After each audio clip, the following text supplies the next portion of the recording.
The Story of an Hour. Kate Chopin. Knowing that Mrs. Mallard was afflicted with a heart trouble, great care was taken to break to her as gently as possible the news of her husband's death. It was her sister Josephine who told her, in broken sentences, veiled hints that revealed in half concealing. Her husband's friend Richards was there, too, near him. It was he who had been in the newspaper's office when an intelligence of the railroad disaster was received, with Braintley Mallard's name leading the list of killed. He had only taken the time to assure himself of its truth by a second telegram, and had hastened to forestall any less careful, less tender friend in bearing the sad message. She did not hear the story as many women have heard the same, with a paralyzed inability to accept its significance. She wept at once, with sudden, wild abandonment, in her sister's arms. When the storm of grief had spent itself, she went away to her room alone. She would have no one follow her. There stood, facing the open window, a comfortable, roomy armchair. Into this she sunk, pressed down by a physical exhaustion that haunted her body and seemed to reach into her soul. She could see in the open square before her house the tops of trees that were all aquiver with the new spring life. The delicious breath of rain was in the air. In the street below a peddler was crying his wares. The notes of a distant song which someone was singing reached her faintly, and countless sparrows were twittering in the eaves.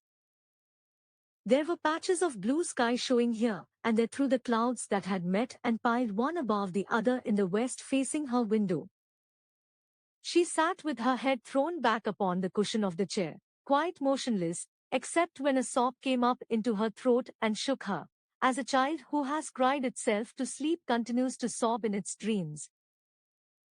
She was young, with a fair, calm face, whose lines bespoke repression and even a certain strength. But now there was a dull stare in her eyes, whose gaze was fixed away off yonder on one of those patches of the blue sky. It was not a glance of reflection, but rather indicated a suspension of intelligent thought. There was something coming to her, and she was waiting for it, fearfully. What was it? She did not know, it was too subtle and elusive to name. But she felt it, creeping out of the sky, reaching toward her through the sounds, the scents, the color that filled the air. Now her bosom rose and fell tumultuously. She was beginning to recognize this thing that was approaching to possess her, and she was striving to beat it back with her will as powerless as her two white slender hands would have been. When she abandoned herself, a little whispered word escaped her slightly parted lips. She said it over and over under her breath, free, free, free. The vacant stare and the look of terror that had followed it went from her eyes. They stayed keen and bright. Her pulses beat fast, and the coursing blood warmed and relaxed every inch of her body. She did not stop to ask if it were or were not a monstrous joy that held her. A clear and exalted perception enabled her to dismiss the suggestion as trivial. She knew that she would weep again when she saw the kind, tender hands folded in death, the face that had never looked save with love upon her, fixed and grey and dead. But she saw beyond that bitter moment a long procession of years to come that would belong to her absolutely. And she opened and spread her arms out to them in welcome. There would be no one to live for her during those coming years, she would live for herself.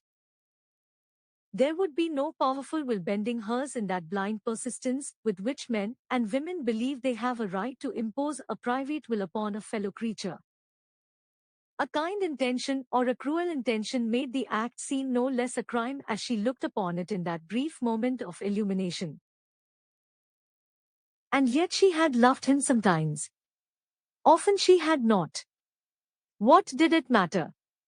What could love, the unsolved mystery, count for in face of this possession of self-assertion which she suddenly recognized as the strongest impulse of her being?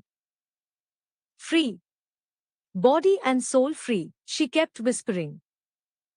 Josephine was kneeling before the closed door with her lips to the keyhole, imploring for admission.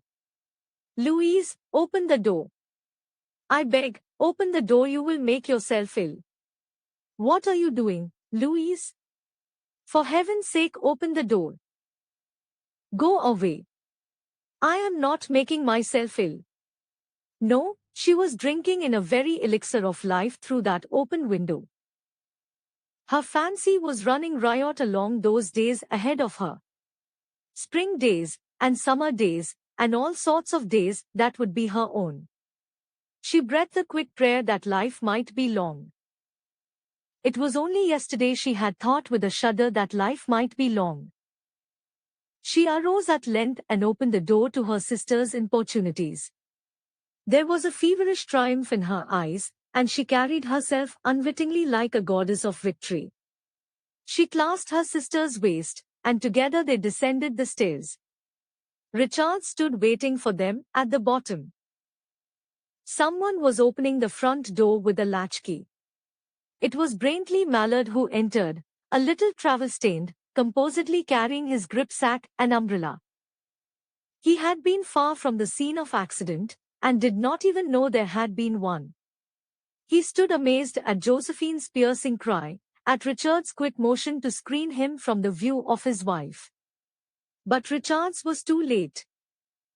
When the doctors came, they said she had died of heart disease, of joy that kills.